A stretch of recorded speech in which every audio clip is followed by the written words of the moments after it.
Hello, and welcome back to Hermetically Speaking with your vessel, Toria, transmitting alchemy, mystic psychology for all of our days. This episode is titled The Divine Mathematics of Reality, Codes, Frequency, and Sacred Patterning, and is another direct transmission from the Mantis frequency. And my cat just jumped up on my lap, so there might be some background noise in today's episode, and I feel like I should be apologetic for it, but we all know how life is, so I just appreciate you guys listening. In our last episode, we unraveled the illusion of mental constructs and stepped into the vastness of universal intelligence. Today, we move forward, not just into an understanding of intelligence, also into the mechanics of its design. We step into the sacred architecture of existence itself. Everything that is can be measured. This is the universal language of creation. It can be measured, reduced, and expanded through the mathematics of the divine. Mathematics is not human-made. It is discovered, remembered, and then applied. It is the structure upon which all things are built, whether they are seen or unseen. Take, for example, the fractal nature of consciousness, the golden ratio or pi in the organic unfolding of intelligence, or the mathematics of waveform and frequency, how thought itself exists within measurable harmonic structures. Everything has a code. The human form, the mind, the soul. The codes are written in light, in sound, in the spirals of galaxies, and the sequences of DNA. The key to accessing the deeper truth of reality lies in learning to read these mathematics, to see the patterns, and to feel the frequency that pulses beneath all things. So we'll touch a little on sacred patterning, which is the hidden structure of the seen and unseen. And this episode is actually coming out late due to my own dealing with myself. Also, this episode was quite challenging. They asked me to do this episode, or the frequency asked me to do this episode, and it's interesting because the mantis beings, yes, but they are a frequency, and I am them and they are me, and we are all them and they are all us. And so it's like the language, maybe reading a little too much into it. However, I'm also trying to embody it and understand this is a frequency that is me, and honoring that for myself. Anyways, so in creating this episode, it was on subject matters that I haven't dived super deep into. I mean, I love sacred geometry, and I follow and watch Jain, Jain 108's videos, and I love Terrence Howard, and there's other great minds on this journey with us as well. So I had to learn all of this while I was also writing this episode, which I think makes it even better. It just, the love I have for it, because it brought me a greater understanding and a greater wisdom. So, all right, let's see if you guys appreciate it too. And if you do, of course, follow, share, please put the word out there, Hermetically Speaking. Love you guys for it. So we'll get back to the sacred patterning. This is where the divine, one other thing I wanted to say is this was kind of like a dialogue of me asking questions as I was intaking information and then expanding on it. And so the script is kind of constructed in that kind of way. So it was hard to kind of blend it together. It's not like one of my previous scripts. So it'll work out. That's all I gotta say. All right, so the divine mind, it does not create chaos. When we were going through this to create this episode, it even said the divine, chaos does not exist in the divine mind, which I had to sit and really contemplate for a second. It took more than a second. However, we'll get to that here in a little bit. So, the divine mind does not create chaos, but chaos obeys form. It obeys sequence. It obeys law. So, my thoughts are, well, if the divine mind does not create chaos, how does chaos follow its laws? Well, it's because to the divine mind, it's not chaos. To us, it's chaos. And that's what we're going to hack today. So sacred geometry is one of the forms of something that maybe we would call chaos as the architectural blueprint of all manifestation. The flower of life, Metatron's cube, the Merkaba as fundamental schematics of the seen and unseen. And, those repeating numerical codes, 1111, 369, Fibonacci, the intelligence behind synchronicities, dreamscapes, deja vu, and pattern emergence, the subconscious as a receiver of encoded transmissions. These are sequences and laws that even chaos obeys.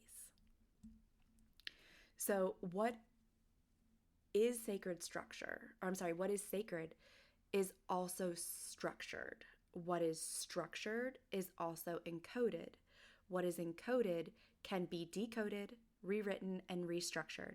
And that, I believe, is where we are in this phase of humanity, is we are decoding everything that we thought we knew.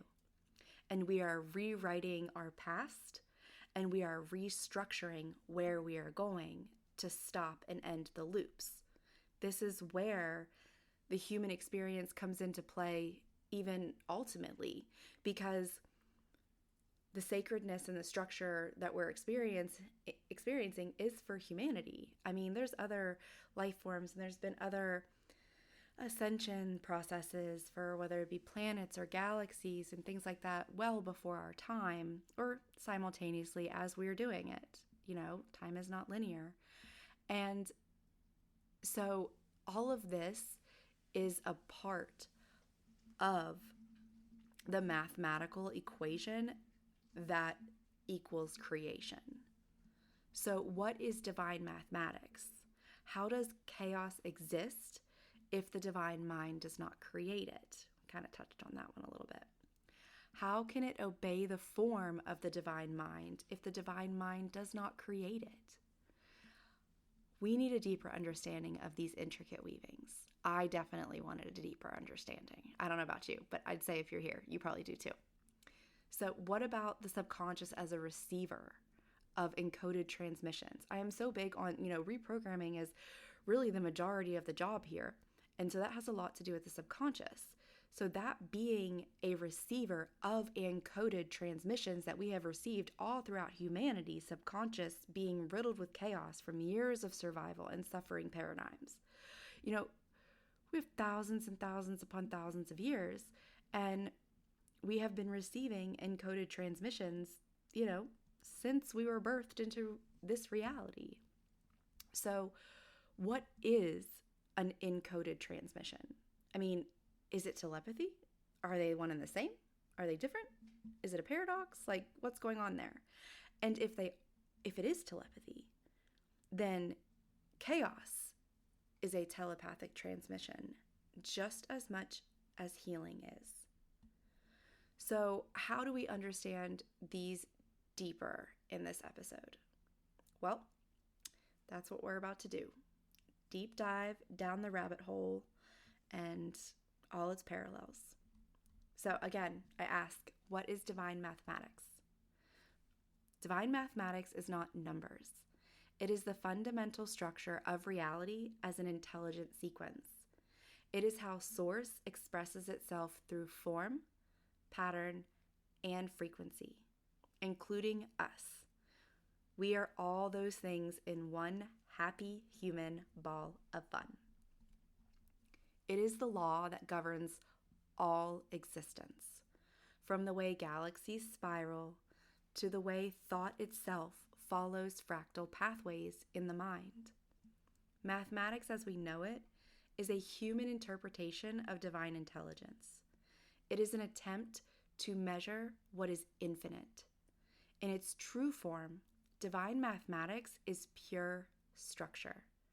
It is the unseen scaffolding that holds this reality in place.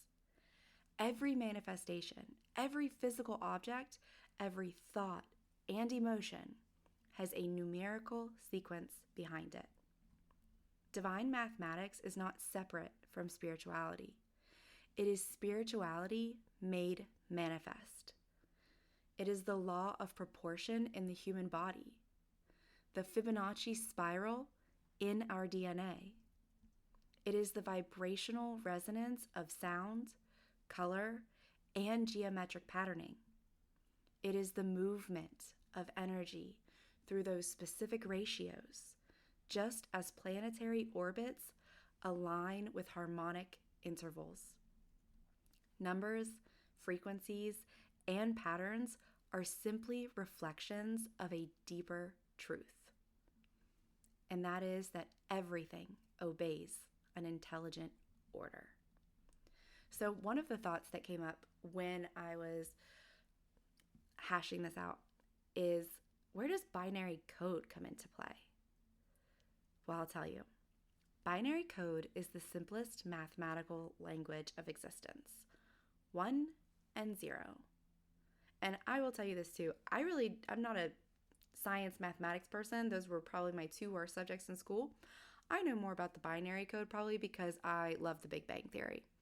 And I'm just happened to be, watching it again. It's my kind of carefree. It's what I put on in the evenings because there's very rarely anything good on anymore, in my opinion. That's all. And so I'm, getting these transmissions and working even with ChatGPT to help write these scripts because I love ChatGPT. And that's what, shot into my brain is, let's figure this out with the binary code. So the binary code, 1 and 0, 1 equaling presence, action, manifestation, light, consciousness, while 0 equals absence, receptivity, potential, darkness, the void. It's not just about computers. Binary is the foundational principle of creation itself. In Hermeticism, it is polarity, duality that is not in conflict, it's in synergy. In consciousness, it is awareness versus unconsciousness, activation versus dormancy. In the universe, it is the inhale and exhale of creation, the expansion and contraction. This binary framework is why everything that exists is an encoded transmission, at least as far as I've gotten. Reality itself is made of yes, no, on, off, waveform collapse, or its expansion. This means that when we create consciously, we are activating specific codes within the cosmic structure. So, if the divine mind does not create the chaos, we've discussed how the chaos does exist. So, is it a paradox for the chaos to not be separate from divine mathematics? Because it sounds to me like it's a very necessary part of it the more I dig into this. And that's because chaos appears to exist because we perceive it as disorder. However, within it, there is always structure. The laws of probability, entropy, and even randomness itself are still governed by mathematical principles. Think of a fractal. At first glance, it may look chaotic. And when zoomed out, an intricate order emerges. Chaos is not outside of divine order. It is divine order, experienced at a level of complexity beyond immediate perception, which says a lot for the time span of humanity that we currently know to have existed and that affects us directly. I mean, we're literally saying that we are in the most complex time of human creation. That is a huge ordeal. That means the amount of alchemy and power that it takes to move through the stages that we're moving through, it's got to be phenomenal. We really need to give ourselves a pat on the back and high five each other. However, there is no true disorder, only a pattern complex enough that it has not yet been fully recognized. And that's kind of where we are with a lot of division in the world. It's got to be because we don't understand what this pattern is playing out. It's too big. It's on too big of a stage that the people on the left side of the audience can't see what's happening on the stage on the right side. And the people on the right side of the audience can't see what's happening on the left. And you do have people that are awakening and doing the work where they are centerfold, so they have this better view and they understand that it's not chaos, that it's really just appearing to fall apart, so that way everything can kind of fall together better than it's ever been. Imagine pouring sand onto the ground. At first, those grains, they seem to scatter randomly. However, if you give it a little time and you examine it, a pattern emerges.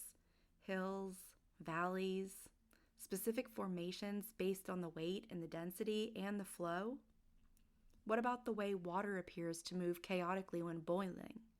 However, upon deeper observation, it actually follows thermodynamic laws, rising, condensing, and falling in cycles. I mean, think of an area in your life that feels chaotic. Instead of labeling it as disorder, ask, what is the structure I am not yet seeing? And then this shift in awareness begins the decoding process that you are seeking. So my mom talked about fractals for quite some time, and she was actually really into fractals before I was even born. And it wasn't a thing, so she kind of put it down. And I don't think I really ever understood the concept of fractals until doing this episode. I know that sounds really elementary. However, I had this illusion that fractalization related to brokenness because I couldn't see the bigger picture, because to me it was chaos. And a fractal is actually a pattern that repeats itself at different scales, and it is found everywhere in nature, the cosmos and consciousness. And it's I know that. I know it's in the flower of life. I know it's, in a flower's petals. I know it's in the way that the earth breaks apart when the mud is dry, or the way that a tree, scales out as it grows. However, when I looked at myself and applied fractalism, I looked at myself as broken because I couldn't see all the pieces of myself, the whole puzzle as one picture. And I'm still working on that. I'm not completed or whole in that regard. It's definitely, probably this humanistic lifelong journey. So I gave you guys some examples of, fractals that we see in our day-to-day. And then the spiritual definition of a fractal is kind of what we spoke of earlier. Some people call them the blueprints. That's a common terminology for fractals, and I did not know that. I would not have referred to my blueprint as a fractal, or just complexity. And it is evidence that reality is structured and encoded. So when a person feels broken, lost, chaotic, it is not because they are broken. It is because they are inside a fractal pattern that they have not yet seen from a higher perspective. Or how I like to visualize it is, it's because they are that fractal pattern that they're not seeing the whole image of within themselves. And the illusion of brokenness is only the illusion of incompleteness. I haven't fully come home to myself yet. And I'm, working on it. We all are. That's why we're here. So another interesting question I had was, how does thought follow fractal pathways? Well, thought doesn't move in a straight line. It moves in fractals, of course, self-repeating, ever-expanding structures. A single thought branches out into patterns of perception, emotion, action, and that same thought pattern can repeat in different scales within an individual mind, a family, a society, and even collective consciousness. Thoughts are nonlinear. This is why one thought can explode into a cascade of other thoughts, leading to overwhelm or spirals of emotion. And to be quite honest, I fall into this. Like, we talk about insanity loops, doing the same thing over and over again and expecting different results. Well, my thoughts go into those patterns sometimes, especially if I've had a discording moment that hasn't set easy with me, or I got my anxiety maybe kicked in, so I couldn't catch my words. And, finally, when I've calmed down, I knew exactly what I should have said. And then I play it over and over again in my head. And, that's what it's referring to here. And what we want to do is, heal those parts of us to see the full picture. However, those parts of us are not wrong. They are leading us to where we need to be. They are part of the alchemical process. So when a person jumps between positive and negative thoughts, feeling overwhelmed, unsure, chaotic, they are caught in a fractal loop. The mind's chaos, never random. It is simply a fractal expanding in an uncontrolled way. This is why certain thought patterns keep repeating across lifetimes, lineages, and civilizations. And I don't think that we talk about our thoughts enough necessarily, like to really understand which ones come across lineages and sometimes even civilizations. The awareness that it does is there. However, I don't think that there's a large majority of people that have just yet decided to start tracking those and kind of root them out and transform them into, the higher pathways that we are achieving and that we are looking towards. Repeating across lifetimes, it's a little bit easier to identify. Now, if your family is awakening with you, or even just one or two, you can really tackle those lineages. And you don't necessarily need your family to do so. However, sometimes it does make it easier. Little confirmation bias, maybe. So they follow mathematical structures that reinforce themselves. And when a person masters their thoughts, they break the uncontrolled fractal expansion and begin to direct their reality intentionally. This is when you become your own creatrix. And when it says a person masters their thoughts, they don't take control of their thoughts. This is not about controlling your thoughts, because that leads to bypassing.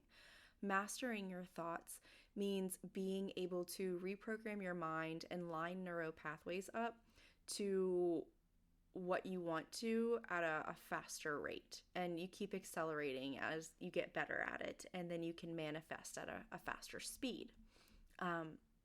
So this brought me to another question about the encoded transmissions. And like I said, it's not misplaced necessarily in this script, but it kind of jumps into this subject of, is humanity, we know that we're living, I know that we are living in a telepathic web.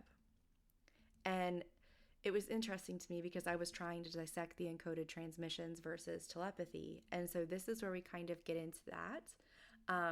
And one of the steps in doing this is understanding that we do live in a telepathic web. I always say that the internet is a 3D modern representation of telepathy, and because with no firewalls. Because that's how telepathy is. Like, there's really no firewalls. You can do grid work, and yes, you can protect yourself.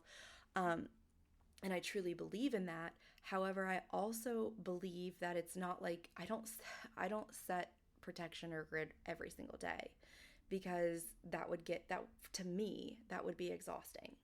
So instead, I learn how to transmute, and I learn how to understand if something is coming from another person or if it's coming directly from me. And it's not always easy because sometimes you have a thought that is a vibrational match to their thought or the same thought. And I need more help with telepathy. So anybody, please feel free to send me some feedback. I've been hacking it for almost a decade now. And I still don't feel like I've gotten very far. Anyways, so we live in the telepathic web, and encoded transmissions are the architecture of reality itself. So that's where they differ. I should go a little bit more into that here shortly. Encoded transmissions are frequency-based patterns. Actually, this is where I go into it. Today's been a day, y'all, okay? Like, I was my own worst enemy today. My emotions were my own worst enemy, and I knew it, and I just had to work through it, and I did a really good job. However, it set me back, and that was part of what my emotions were about, was me getting disciplined with this podcast. I wanted to have this episode written last week.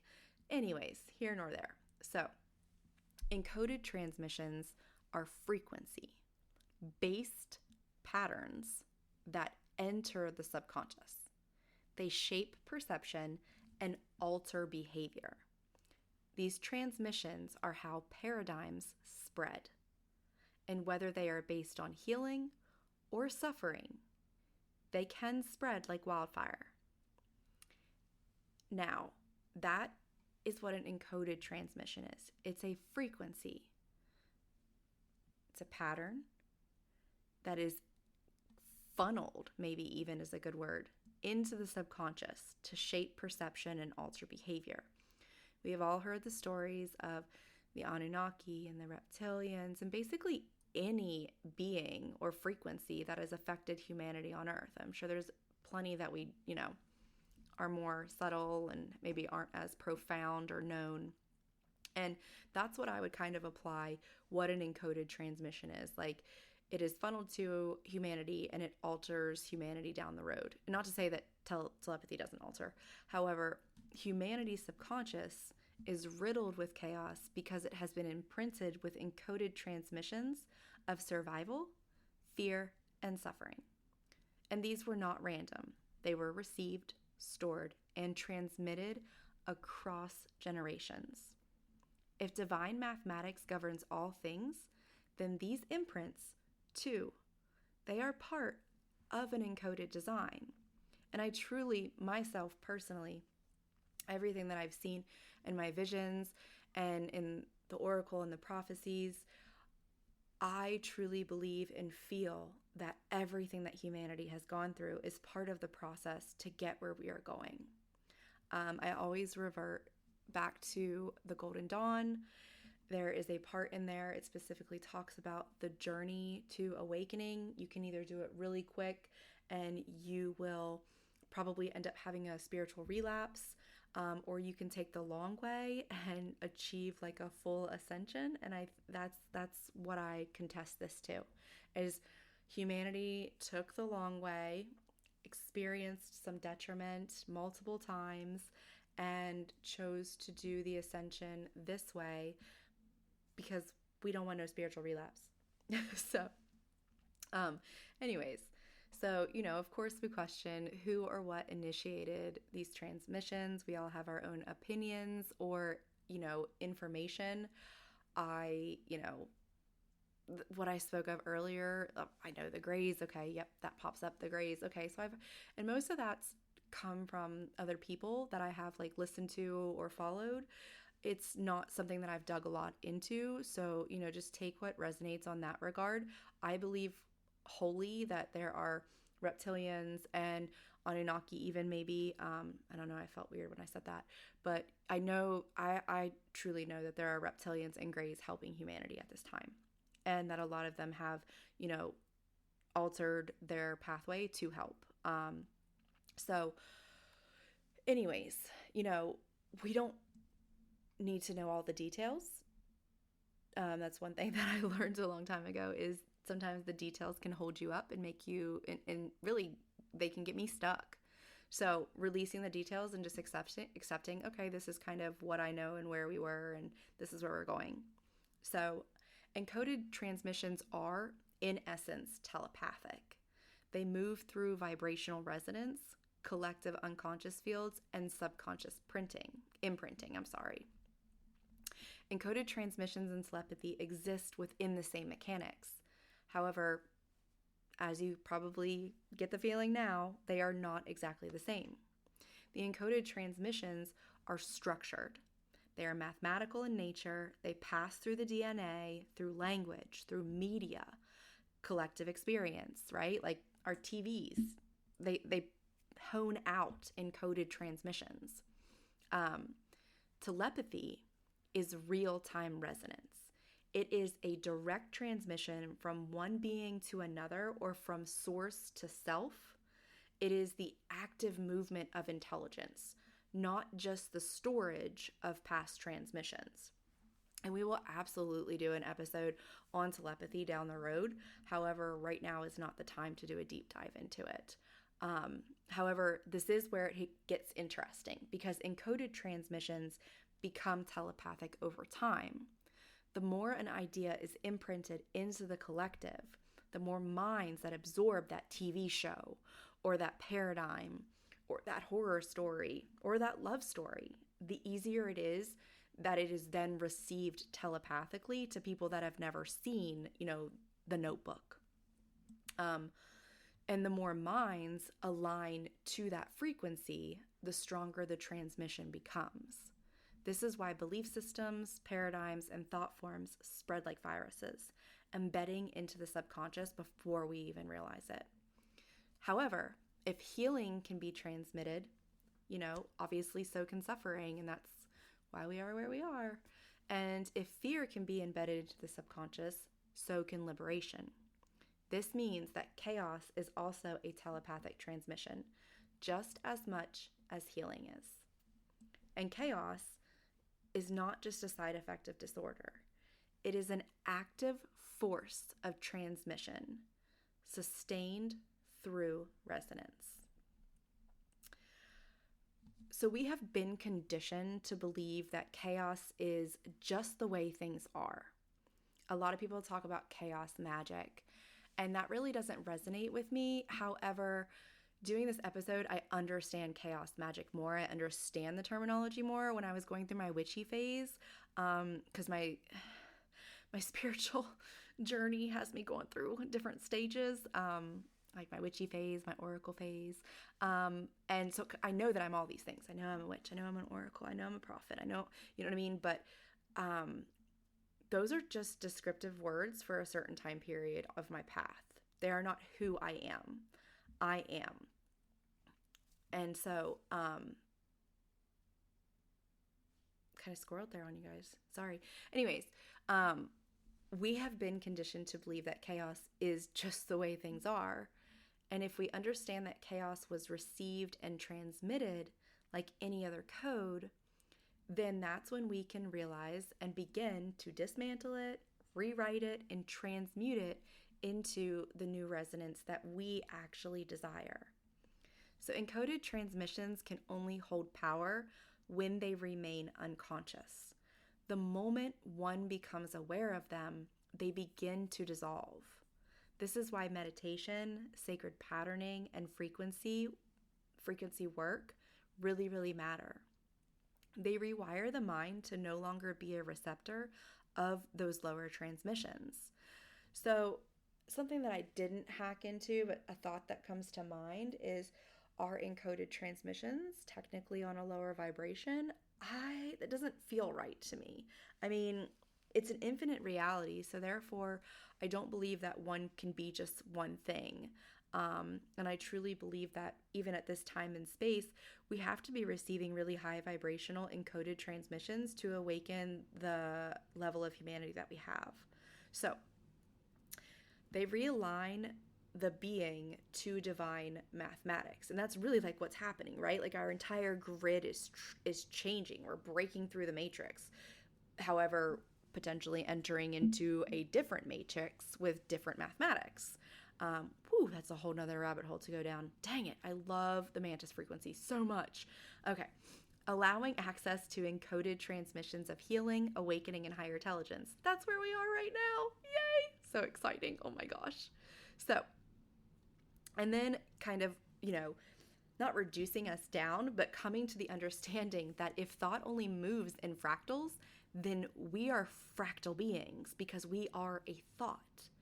And what does this mean for our journey in consciousness? So, both in mind and form, our DNA follows the fractal sequencing.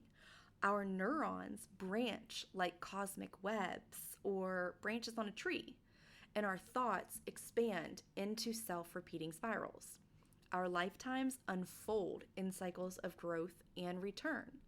This means that, number one, consciousness is not static. It unfolds in layers, dimensions, and self-replicating lessons, just like the lotus I'm holding in my hand. Number two, the more one understands fractals, the more one understands their own journey. And that lotus just turns into a rose. And number three, spiritual ascension is not an escape from fractals. It is mastery over them. And that's when the rose lights into the violet flame.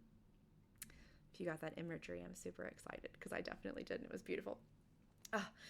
Anyways, so to rise in consciousness, we must learn not just to break old fractal loops. We also have to learn to create new ones intentionally. That's what the Ascended Masters, the Mantis Frequency, the Archangels, the Greys, the Zetas, the Betas, the Pleiadians, Arcturians, all of them, I could go on and on.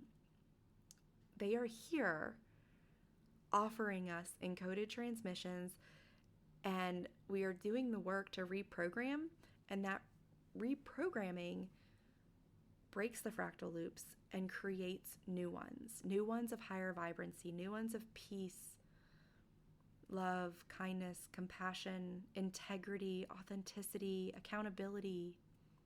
Instead of being caught in unconscious patterns of suffering, we learn to weave deliberate fractals of growth, clarity, and expansion, leading us all the way to ascension.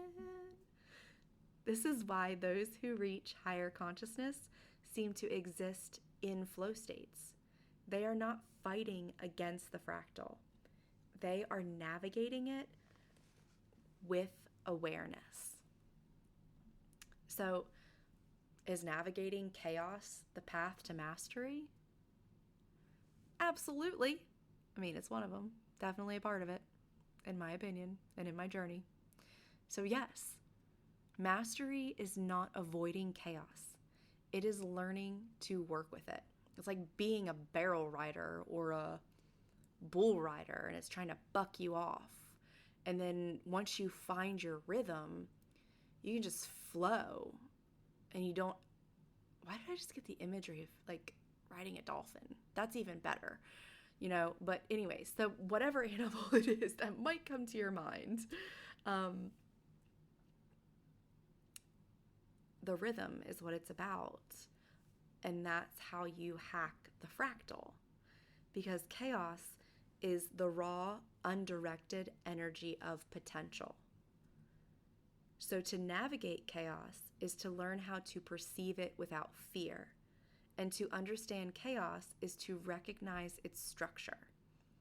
And one of the first steps of that comes to mind is to recognize it has structure even if we can't see the structure. So to become chaos is to embody its movement without being consumed by it, without allowing it to control your emotions to where you are reacting to the world or even to yourself, and instead getting to choose your responses in peace. And to alchemize chaos is, of course, to transform it into creation, wisdom, and expansion. That expansion, man, we just keep doing it, and keep doing it. I keep seeing the conscious bubble around my head just expanding and expanding. Mastery is the process of directing chaotic energy into intentional reality creation. And that's why we're all creators and creatrixes, or whatever you prefer. I prefer creatrix. It's just my fanciness. So, And this is why ancient initiates were trained to endure intense mental, emotional, and spiritual tests. They were not learning how to control chaos. They were learning how to hold the paradox of chaos and order simultaneously. Has anybody got that gift that maybe when everything's calm, they might freak out? And not like on a regular basis, but they happen to freak out when everything else is calm. But then when all hell breaks loose, they are like super organized and like helpful. Like, yeah, I have that superpower too. And it just reminded me of that. So when we're talking about chaos, I wanted to hone in, of course, it's as above, so below. That, this is not just the chaos inside of us, it's the chaos that is suffering throughout society. The mental overwhelm, the pain of civilization. It is all a fractal of cosmic level chaos. The inner chaos of the mind mirrors the outer chaos of civilization. And the chaotic cycles of history mirror the chaotic loops of human thought patterns. The pain encoded into the subconscious mirrors the pain encoded into the planetary consciousness. Like, that's a beautiful one. Like, that's a, boo, give me the emoji with the little brain blowing off the top. Yeah, that's that one right there for me. The suffering paradigm humanity is trapped in is not random. It is a repeating encoded transmission. And I truly believe that humanity's problem is that we are addicted to suffering. Like, I learned that long ago, and I absolutely agree with it, because we do it in a million ways, and even when we give up one way, we do it in another. And part of this, my journey has been relieving myself of the suffering, like a pot that's blown to pressure, and it was filled with suffering, and I have to let the air or whatever it is out very, very slowly, and that's my journey. Sometimes it's not as fast as I'd like, but you know what I mean, so it's all good. So, what does this mean, though? Humanity has been in a feedback loop of suffering, perpetuated by encoded thought forms, ancestral trauma, and belief structures. The chaos of civilization is a reflection of collective mental chaos, and healing must occur both individually and collectively, because the two are mirror images of the other, well, each other.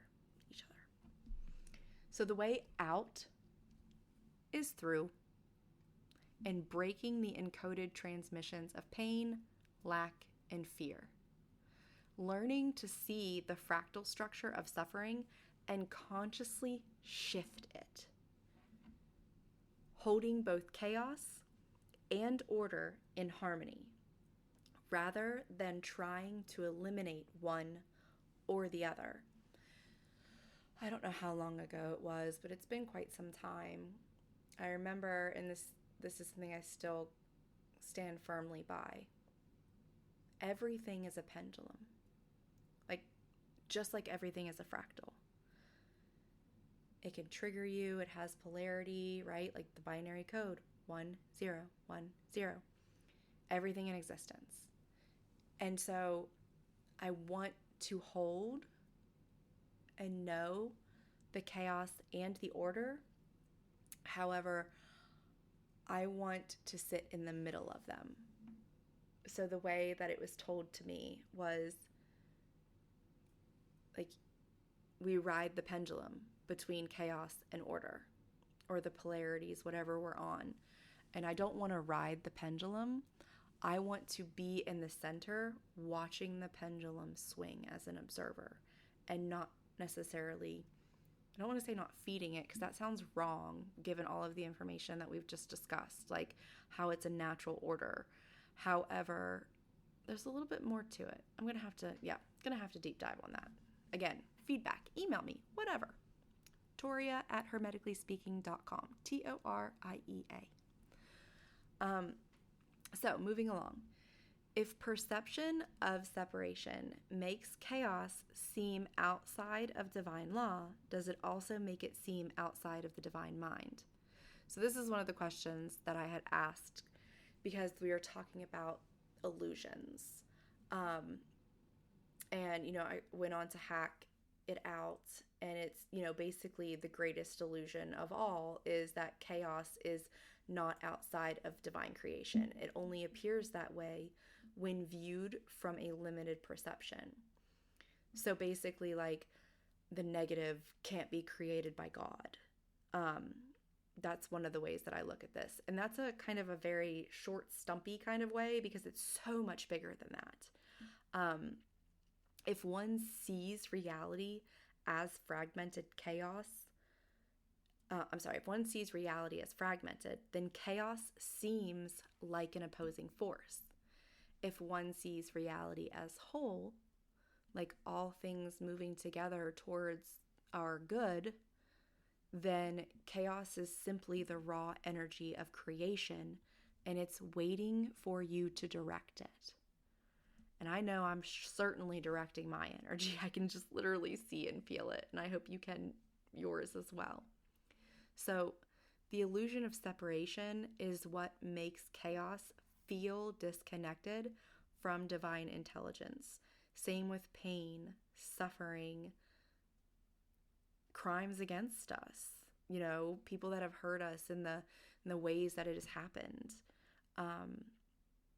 They create chaos and make us feel disconnected from divine intelligence and just from a divine source altogether because we question its existence.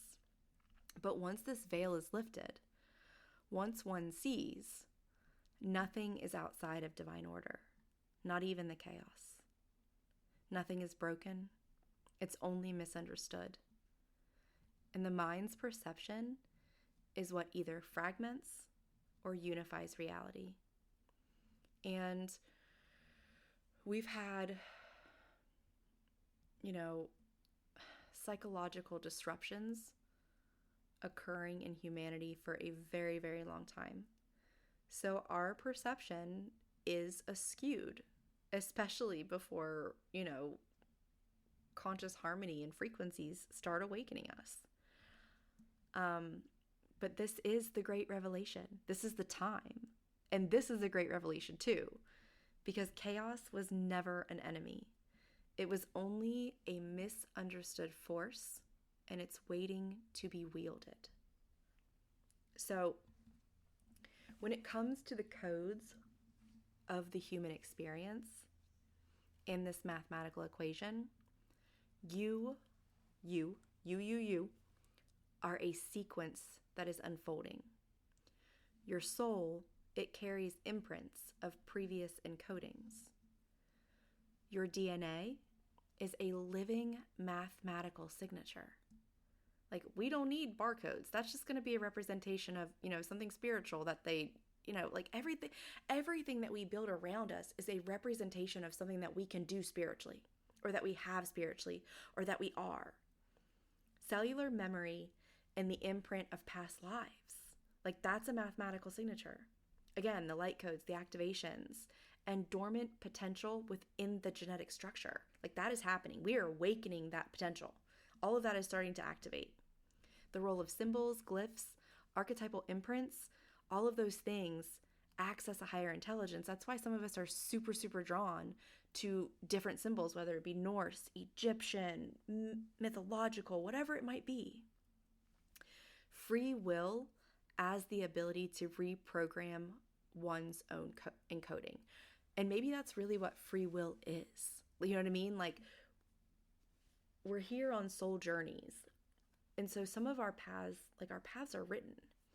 And I'm sure if you've listened to my previous episodes, then you've heard me talk about the two books.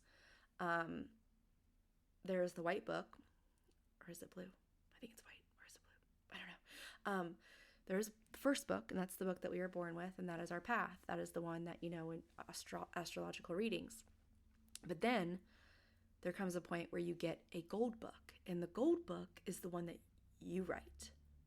And that, like we all talk about, like, do we have free will? I've questioned that. If I'm on this soul journey, do I even have free will? I think I just hacked it. Holy shit. Free will is the ability to reprogram one's own encoding. And that's what I'm doing on this journey. That's what you're doing on this journey. So yes, we have free will, but it's in a different way than I thought. huh, it's not, picking what color or, anyways, yeah. Oh, I love that. That's awesome. See, the script's already done and it still keeps coming. Anyways, when you recognize that you are not just responding to the reality around you, but actively resonating with it, you begin to see how reality itself bends and shifts based on the frequency that you hold. And I'm sure if you're listening to this episode, you are someone that if you're having a bad day, you get it. And if you turn it around, the manifestations and the alignment occur, if not instantaneously, then hold on because you're getting there, I promise, but instantaneously. So the question is no longer what is reality? The question becomes what frequency am I holding and what reality does it generate? And this is kind of where I want to touch on Terrence Howard's work, which explores the vibrational resonance of sound, color, and geometry, which directly connects to this episode's themes. Just very briefly, because he has spoken about how sacred geometries are vibrational blueprints that shape reality. His theories suggest that consciousness itself is structured by geometric harmonics. He's definitely got a strong mantis frequency for sure. He has explored the idea that reality is not built on traditional math. It's on frequency-based relationships. And this ties into this episode through sacred patterning. If sound creates form, as seen in cymatics, then thoughts also create form through vibrational resonance. If color is a frequency, then consciousness itself is a spectrum of encoded frequencies. If geometric patterns hold intelligence, then human thought, language, and behavior must also be encoded in patterns. We can use all of this information and more as a bridge to show that all things, thought, form, reality, are structured by vibration, frequency, and sacred design. So, is the divine mind accomplished when we learn to direct fractals? Directing fractals is an advanced level of alchemy. In the old world, thoughts directed the person. In the new world, the one that you are in right now, the one that you are standing, strong holding in, and altering and anchoring in this new world, the person directs the thoughts.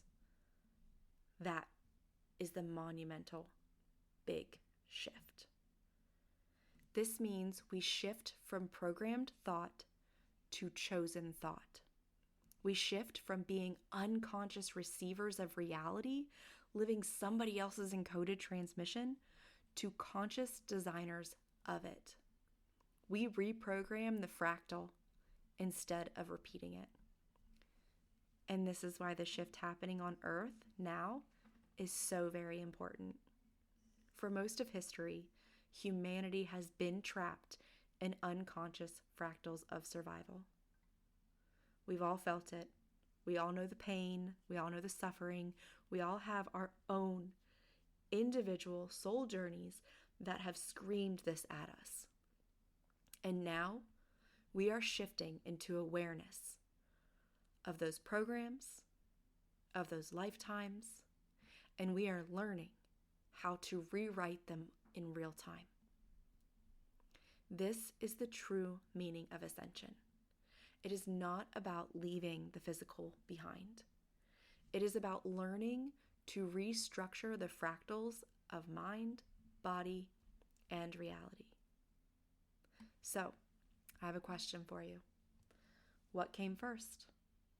The color or the frequency? The frequency. And I had to ask that question. So, because I was curious.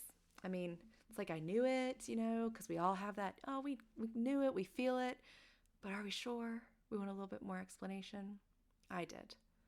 And so the frequency is the vibration, the pure formless wave. And the color is the interpretation of that frequency, the way it manifests in light. And we could have chosen other examples besides color, like a note or something like that. Like imagine pure sound before it has been translated into a note. That is frequency. When it is perceived and categorized, it becomes a note, a color, a form. This means that before reality was shaped into seen and unseen, it existed only as vibration, the hum of consciousness.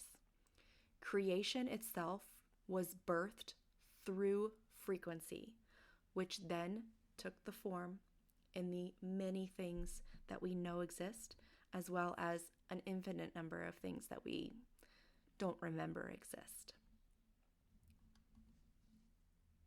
So I look at a fractal mind.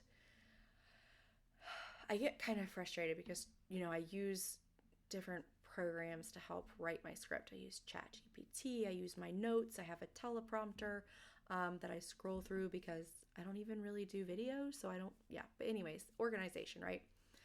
And it's a lot of kind of back and forth, questioning, writing, typing, whatever we want to call it. And it's like I can do it better in my mind. Like I can see, okay, this paragraph going here and this paragraph going there and this paragraph going there. In my mind, it's so much faster. However, it's not right in front of me like on a computer screen. And I imagine that a metaphor for the fractal mind is kind of like when the new, the TV shows nowadays, they'll have people in like this office or like an investigative show, and they'll have this giant like plasma screen that they touch screen on, and they're dragging things all across it. Like that's my mind. And I'm sure it's probably your mind too.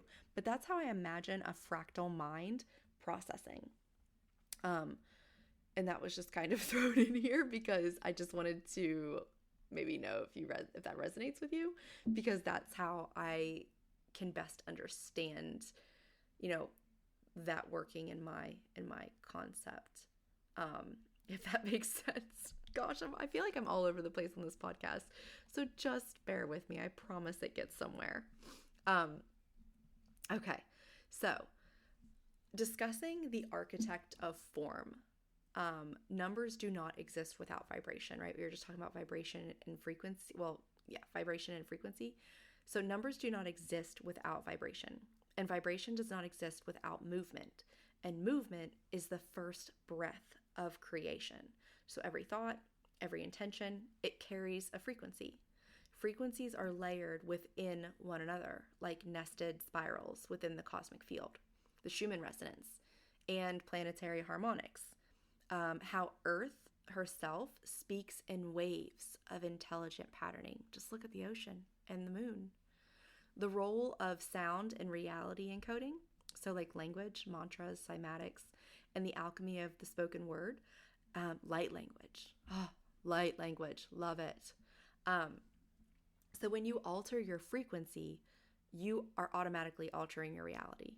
It's not metaphorical, it is mathematical. It is mathematical, it is spiritual, it is scientific, it is evolution, it is expansion, it is all of those things. Ascension, alchemy. It's an infinite number of things. So to change one's vibratory state is to shift one's position within the divine sequence. It is why healing requires resonance. It is why initiation requires attunement. Think of the Knights of Templar and everything that they did. Think of laying in Osiris's tomb and being rebirthed in Osiris's tomb. Why? Been there, done that. That's what my higher self's like, been there, done that. You have too, I'm sure. And if you haven't, it's just because, you either haven't uncovered it yet, or your journey is a little bit different than mine, and that is okay. So why enlightenment is not about belief, it's about entrainment into a new harmonic field. Sorry,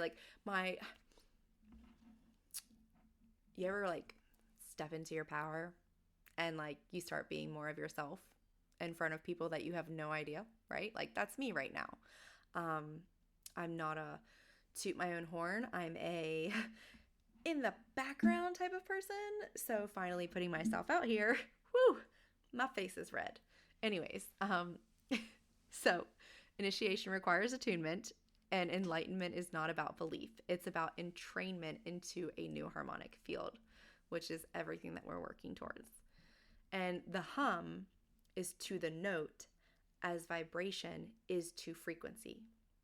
So I was playing with this the other, like as writing this. It's like, and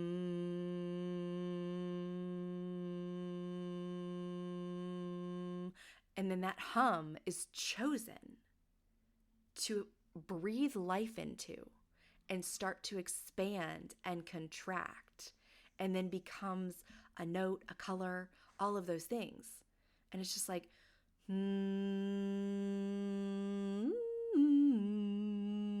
and like, how crazy is that? Like, that is what we are made of. That is like the first stages. Like, we can literally do the first stages of creation just like that. Like, it's fun.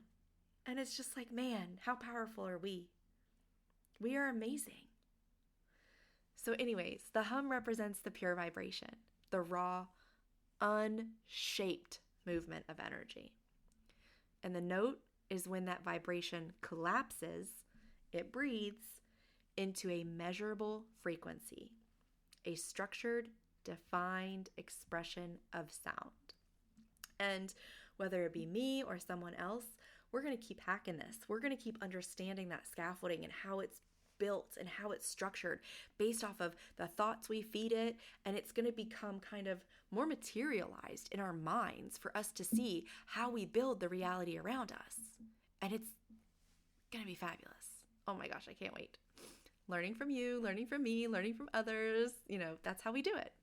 But just remember, it's also a journey of self and remaining authentic and, just in love with yourself.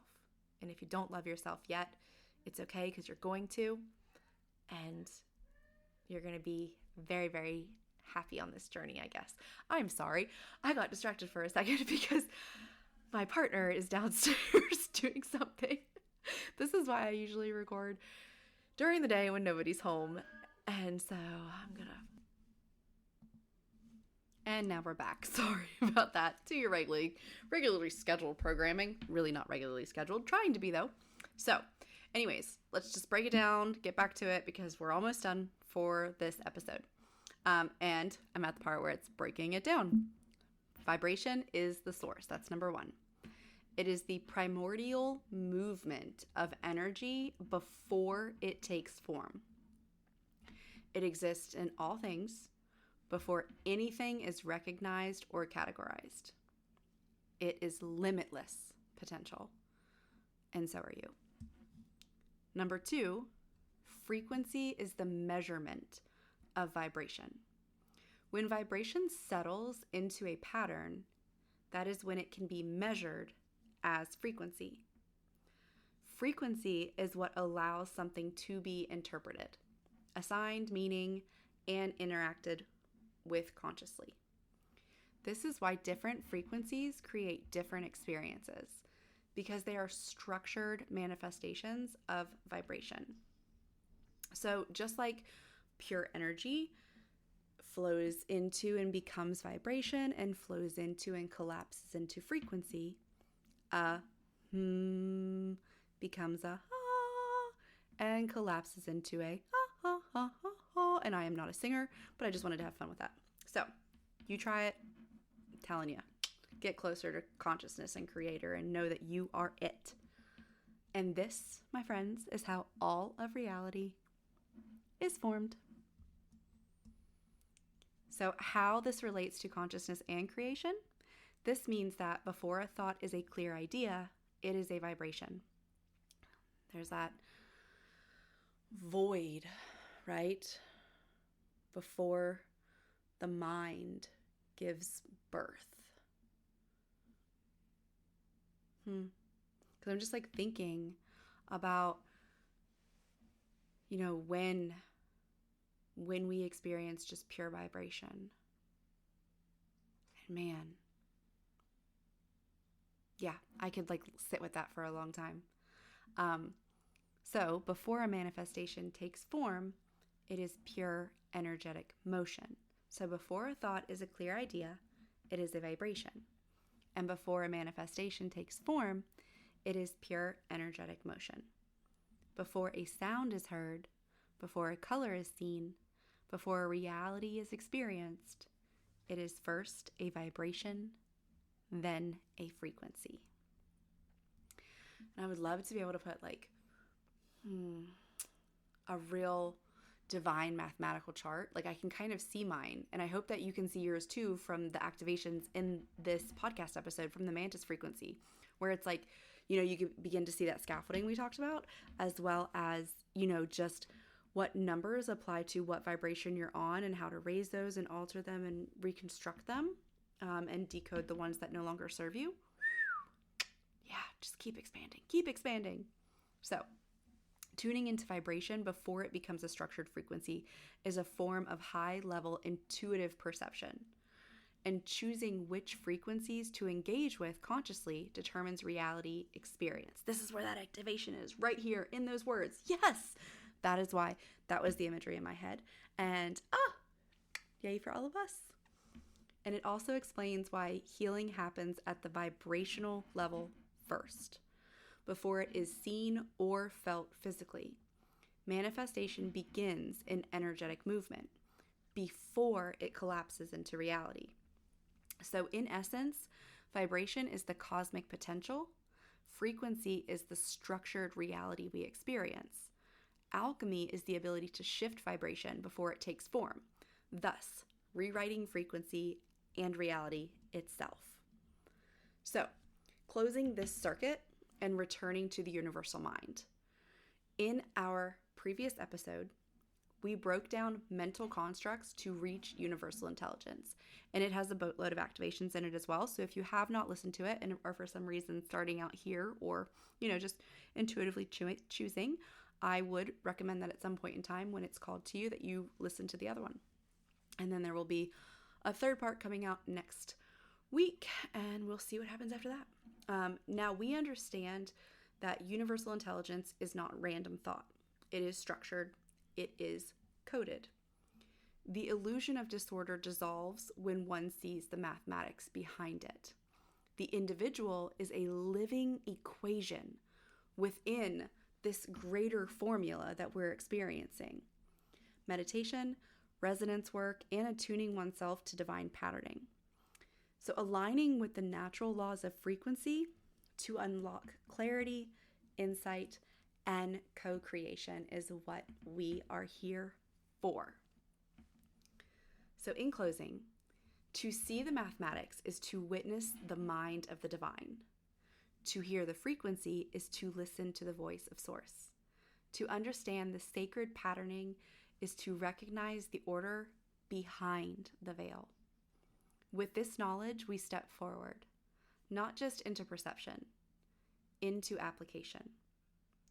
In the next episode, we will explore the alchemy of activation, unlocking the divine potential within.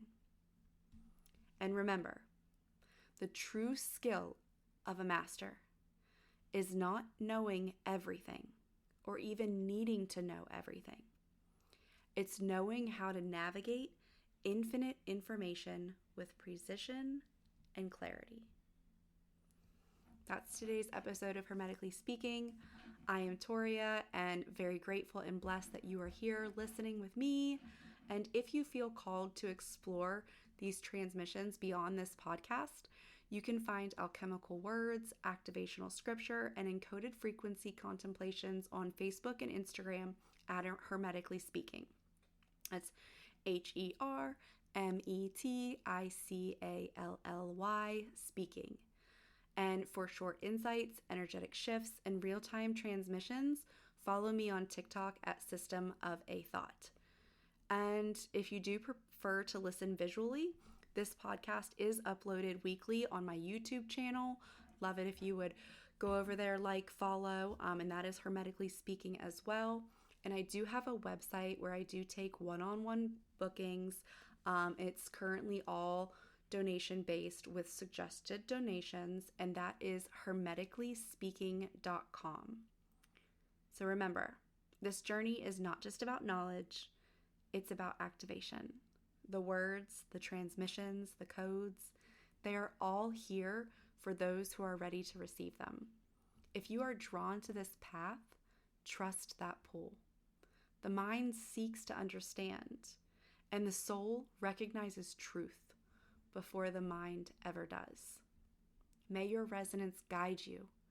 May your awareness expand, and may your journey be filled with clarity.